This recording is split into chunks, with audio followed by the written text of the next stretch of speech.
तो स्वागत है आप सभी का हमारे इस YouTube चैनल पर और हमारे आज के वीडियो में।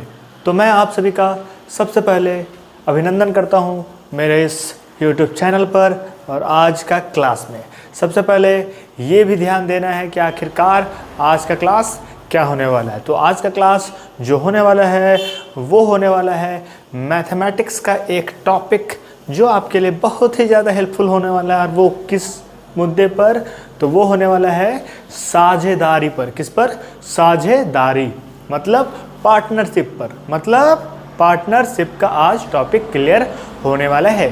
तो अगर आप हमारे इस चैनल में और हमारे वीडियो को फर्स्ट टाइम देख रहे हैं तो पहले हमारे चैनल को सब्सक्राइब कर दें, जिससे मैं आप तक अनेक प्रकार के वीडियो पहुंचा सकूं और आप उस वीडियो से कुछ सीख सकें। क्लियर है? सबसे पहले हमारे चैनल को सब्सक्राइब कर दें और बेल आइकन को दबा दें, जिससे हर प्रकार के नोटिफिकेशन वीडियो का आप तक पहुंचते जाए। क्लियर है? तो चलिए स्टार्ट करते हैं। जो आज का क्लास होने वाला है वो होने वाला है मैथ का एक टॉपिक जिसका नाम है पार्टनरशिप मतलब साझेदारी। क्लियर है?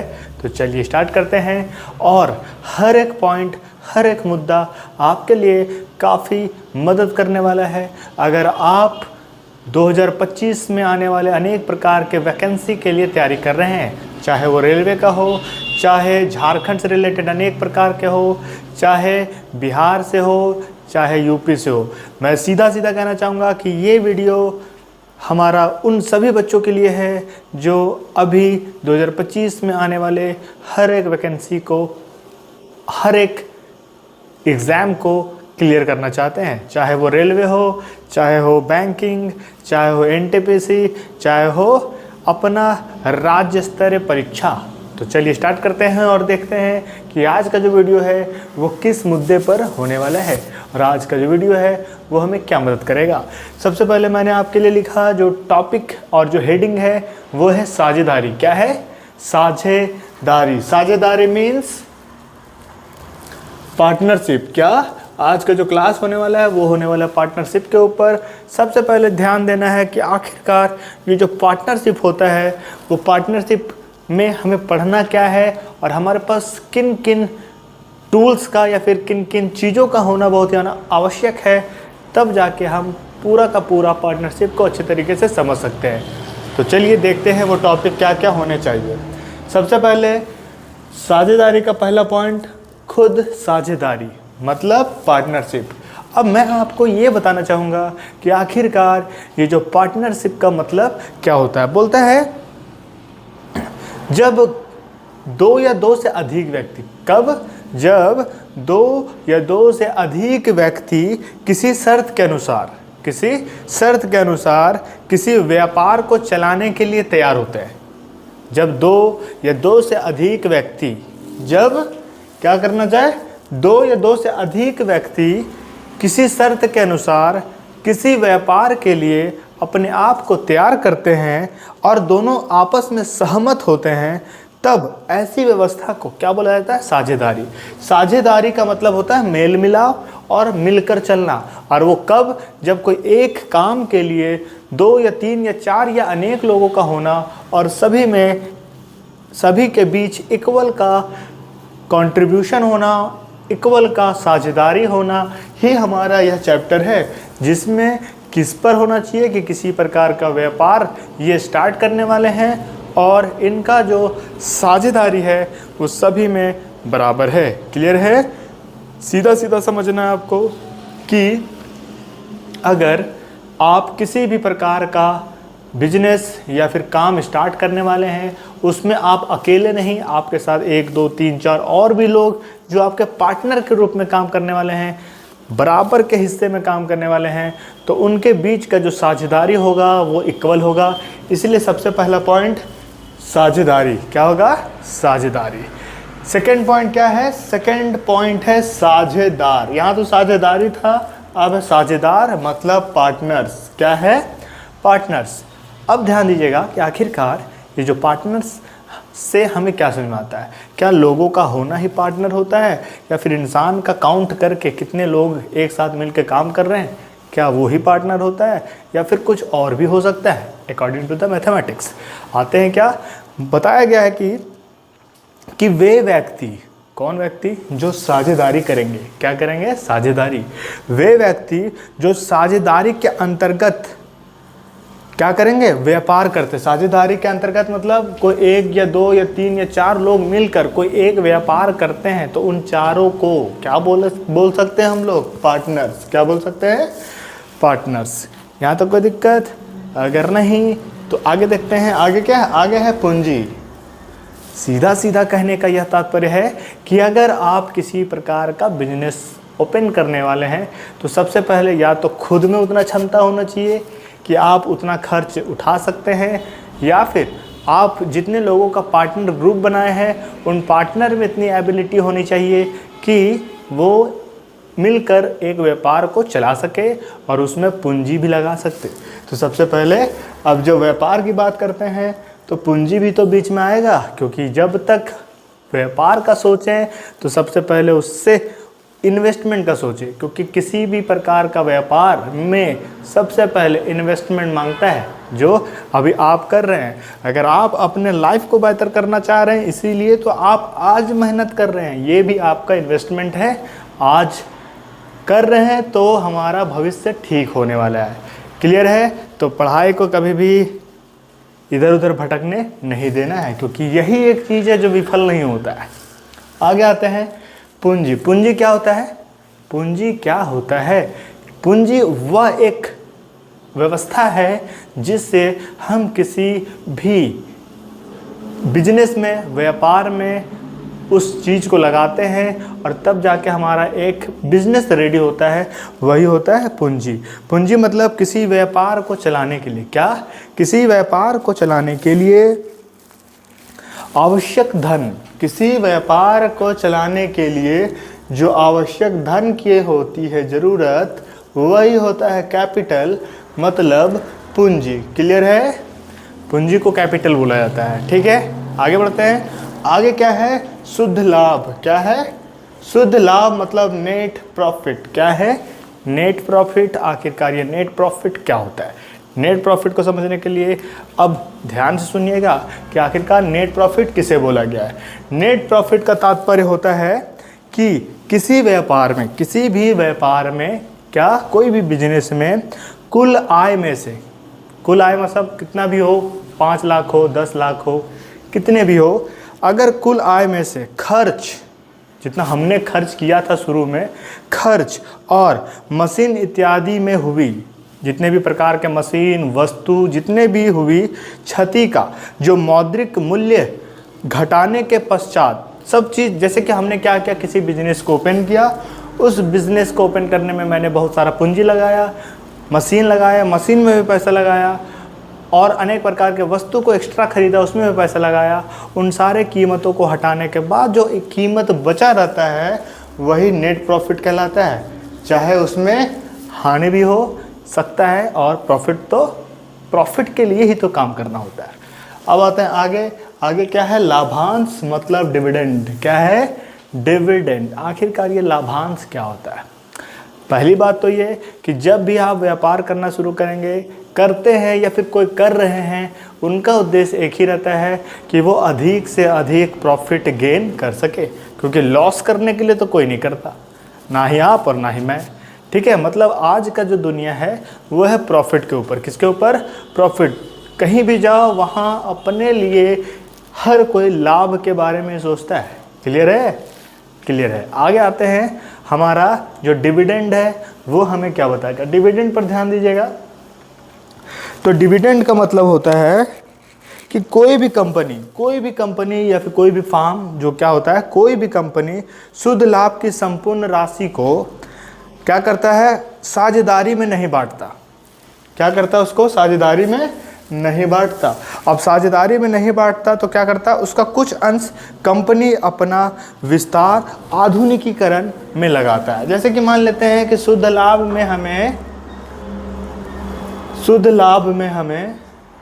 50,000 का प्रॉफिट हुआ। कितना का हुआ? 50,000 का। तो क्या लगता है, हम सारे के सारे 50,000 को क्या करना चाहिए? सारे के सारे 50,000 को क्या करना चाहिए? जितने भी पार्टनर से क्या उसमें बांट लेना चाहिए?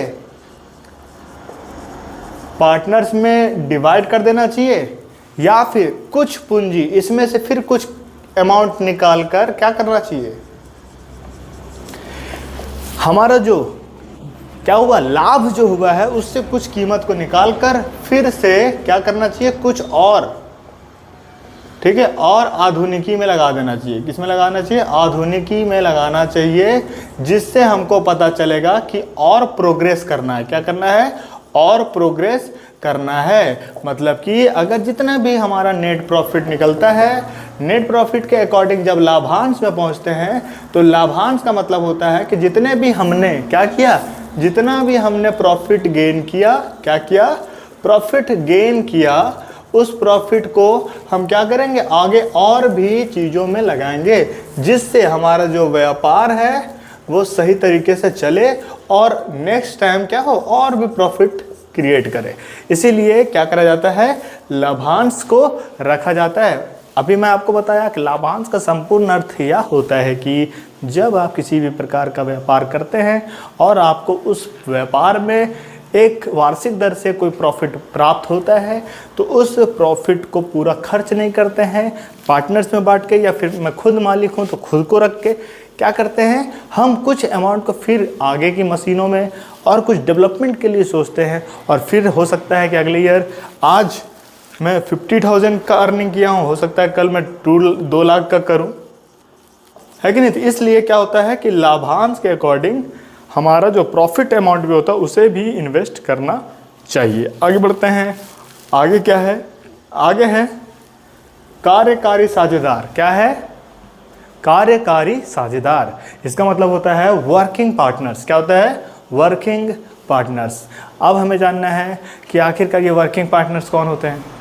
सीधा सीधा कहना है कि पार्टनर्स तो चलो कि हमने जो मिलकर काम शुरू किया तो जितने लोगों का मेल मिला हुआ वो पार्टनर्स थे। अब ये वर्किंग पार्टनर्स क्या हो गए, मतलब कि कार्यकारी साझेदारी क्या हो गया। अब आता है कार्यकारी साझेदारी के मतलब, बोलता है किसी कंपनी या व्यापार, किसी भी कंपनी या फिर व्यापार के साझेदार में एक या कुछ साझेदार ऐसे हो सकते हैं, कोई ज़रूरी नहीं कि सब कोई केवल मालिक बन के बैठा रहे। कुछ लोग ऐसा हो सकता है कि जो अपना योगदान ज़्यादा दे, क्या दे, अपना वर्क वहाँ पर डे का करे। कुछ पार्टनर क्या होता है, केवल अमाउंट लगाता है, केवल धन राशि लगाता है, उसके बाद क्या करता है, अपने आप अपने अच्छे से चेयर में बैठा रहता है। वो तो केवल बैठने वाला पार्टनर है कि हाँ पैसा इन्वेस्ट कर दिए, प्रॉफिट होगा तो होगा, नहीं होगा तो लॉस में जाएंगे। लेकिन कुछ कार्यकारी पार्टनर ऐसे होते हैं, चाहे वो व्यापार हो चाहे कुछ भी हो, वो क्या करते हैं, व्यापार में पूर्णतः सक्रिय होते हैं। वो जो व्यापार कर रहे हैं उसमें भी लगे रहते हैं कि इसका प्रॉफिट कैसे करना है, ये करना है, पूरा समय पूरा काम उस व्यापार को देते हैं। तो उस पार्टनर का कुछ और इंक्रीमेंट बनेगा, वो कुछ और लाभ प्राप्त करने का प्रयास करेगा।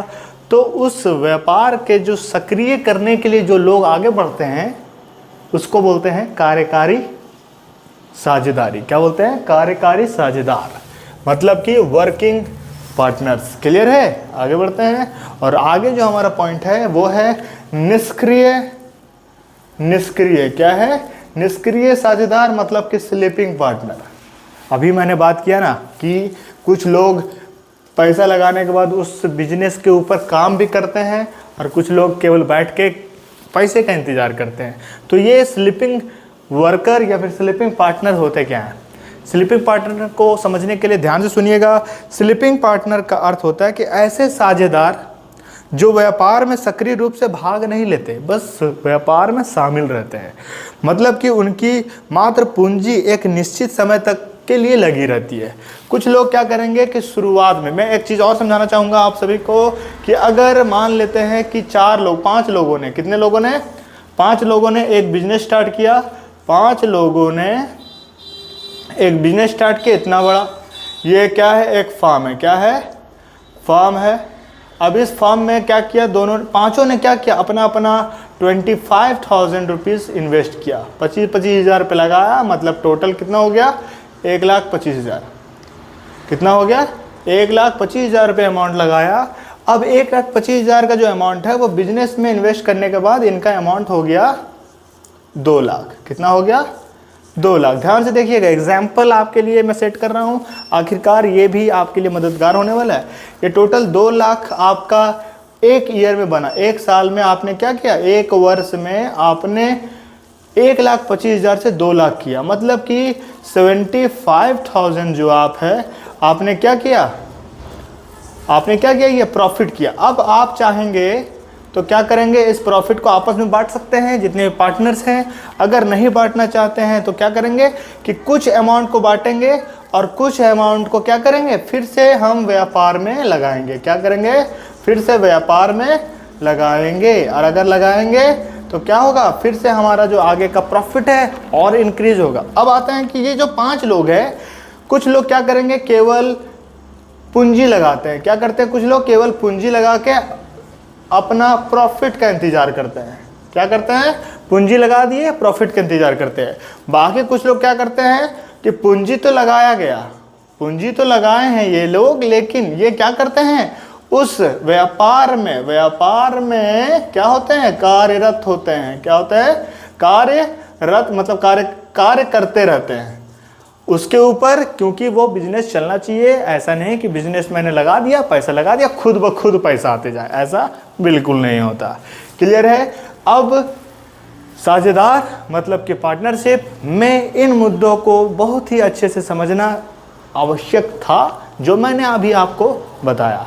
अब मैं बताता हूं कि आखिरकार इससे रिलेटेड क्वेश्चन कैसे आते हैं, इससे रिलेटेड क्वेश्चन कैसे पूछे जाते हैं। मतलब है कि मान लेते हैं कोई 2 लोग है, क्या है, कोई 2 लोग है। वो 2 लोग कौन कौन से हो सकते हैं, वो ध्यान से देखते हैं कि आखिरकार वो 2 लोग, कोई भी एक नाम हो सकता है, चाहे 2 नाम हो सकता है। मतलब कि मान लेते हैं कि ये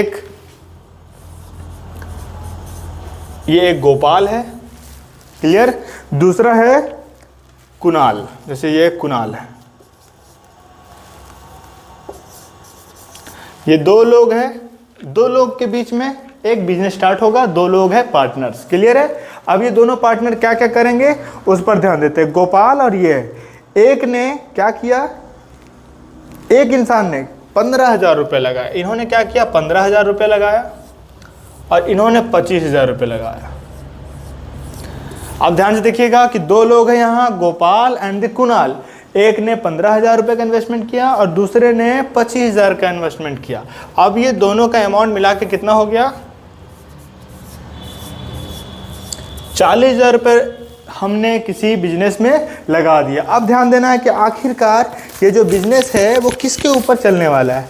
बोलता है 1 वर्ष के बाद, इतना पैसा लगाने के बाद क्या हुआ, 1 वर्ष के बाद, 1 वर्ष के बाद, कितने वर्ष के बाद, 1 वर्ष के बाद जो इसका बाद उन्हें कितना लाभ होता है, 23,000 लाभ होता है। कितना लाभ होता है, 23,100 रुपये लाभ, 23,100 रुपये लाभ होता है। कितना होता है, लाभ। अब ध्यान से देखिएगा, सबसे पहले क्वेश्चन को समझिएगा कि एक इंसान गोपाल, दूसरा इंसान कुणाल, इन्होंने 15,000 रुपये इन्वेस्ट किया और इन्होंने 25,000 रुपये इन्वेस्ट किया, दोनों मिला के 40,000 हुआ।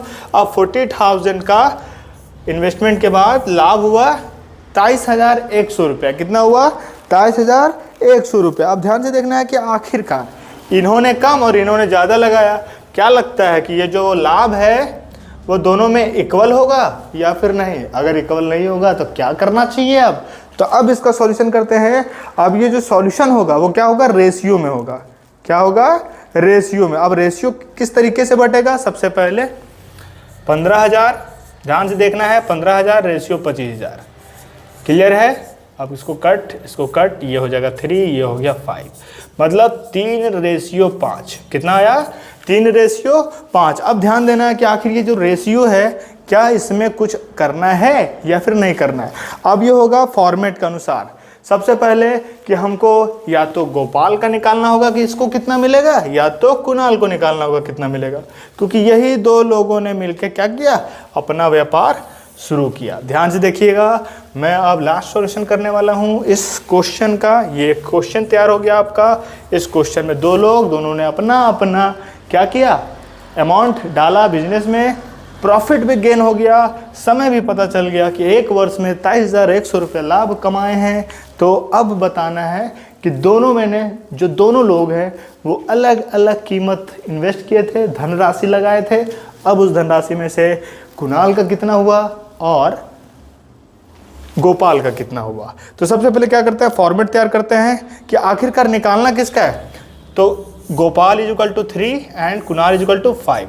तो चलिए हम निकालते। तो जब हमें पता चल गया, क्या पता चला कि गोपाल एंड द कुणाल का इन्वेस्टमेंट में जो 40,000 का इन्वेस्टमेंट है, इसमें से हमारा जो लाभ आया है वो 23,100 रुपये आया है। तो हमें ज्ञात करना है कि आखिरकार जो कुणाल है एंड द गोपाल है, इन दोनों को कितना कितना मिलना चाहिए, क्योंकि हमारे पास जो इन्वेस्टमेंट का अमाउंट है वो गोपाल का कम है और कुणाल का ज़्यादा है। अब हर एक दोनों को तो बराबर मिलना है नहीं, तो किसको कितना मिलना चाहिए उसका सॉल्यूशन करते हैं। तो सबसे पहले हमारे पास ये है, क्या है, एक ने लगाया 15,000 और दूसरे ने लगाया 25,000। कितना लगाया, 25,000। जब इसे रेशियो में कन्वर्ट कर देते हैं तो ये हो जाता है 3:5 के रूप में। मतलब कि गोपाल का रेशियो 3 और कुणाल का रेशियो 5। क्लियर है। तो हमें निकालना है या तो गोपाल का या तो कुणाल का। जब एक का निकल जाएगा तो टोटल इन्वेस्टमेंट 23,100 में फिर उसको माइनस करने पर दोनों का निकल जाएगा। तो सबसे पहले क्या करना है, ये जो दोनों रेशियो है इसको सेट करना है फॉर्मेट के हिसाब से। चलिए हम निकालते हैं कुणाल का। Kunal is equal to 5। ठीक है। अब हमें क्या करना है, 5/3 + 5 गुना कितना, 23,100। कितना, 23,100। इसको ध्यान से देखना है और भूलना बिल्कुल भी नहीं है कि 23,100 जो है हमारा वो है प्रॉफिट। क्लियर है। अब ये हो जाता है कितना, ये हो गया आपका 5 and 8, 3 and + 5 8 into 23100। इसको कट करने के बाद जो हमारा नंबर आएगा वो कितना आएगा, करने के बाद काटते हैं इसको। ठीक है। कितना होगा, 8, इसको कट करते हैं। ठीक है। 8 2 = 16, उसके बाद फिर 8 8 = 64 एंड 8 8 = 64, फिर बचा, फिर 8 8 = 64, उसके बाद फिर 8 7 = 56 एंड इसमें ये बच गया, तो 8 5 = 40। क्लियर है। ठीक है। आया कितना कि 5 बचा क्या, 5 × 2887.5।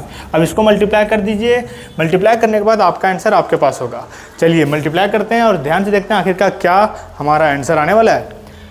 5 5 = 25 का 5 बचा 2, 5 7 = 35, 35 and 2 कितना होता है, 37, 37 का 7 बचा 3, 5 8 = 40, 40 and 3 43, 43 का 3 बचा 4, फिर बचा 5 8 = 40 and 40 and 4 44, 44 का बचा 4, फिर बचा 4। ठीक है। 5 2 = 10, 10 and 4 14। क्या आया हमारा आंसर, हमारा आंसर आया 144375। एक अंक के बाद पॉइंट है, मतलब एक अंक के पॉइंट है। ये रहा आपका सॉल्यूशन। किसका, कुणाल का जो प्रॉफिट है वो आया कितना, 14,437 रुपया एंड 500 पैसा। क्लियर है। ये रहा कुणाल का। अब क्या करिएगा आप कि जो इसका टोटल प्रॉफिट है इसमें से माइनस कर देना है कुणाल को, और जब कुणाल माइनस हो जाएगा तो हमारे पास क्या निकलेगा, गोपाल निकल जाएगा। क्या निकल जाएगा, गोपाल। क्लियर है। तो ये पूरा वीडियो को समझने में आपको काफ़ी मज़ा आया होगा और कुछ बेहतर समझ में आया होगा। क्लियर है। तो आज का क्लास केवल जो रहा वो रहा साझेदारी के ऊपर, मतलब कि पार्टनरशिप के ऊपर, और मैथ में इसका क्वेश्चन कैसे पूछा जाता है वो मैं आपके पास आज पूरा स्पष्ट करके बता चुका हूँ। क्लियर है। अगर आपको ये जो हमारा वीडियो है वो पसंद आया होगा तो कुछ बेहतर सा कमेंट कीजिएगा। अपने सारे दोस्तों के साथ जो भी कंपटीशन, चाहे वो किसी भी प्रकार का एग्ज़ाम हो, अगर तैयारी कर रहे हैं तो उनके साथ शेयर कीजिएगा और उन्हें भी कमेंट करने बोलिएगा। क्लियर है। Thank you. मैं दीपक रंजन।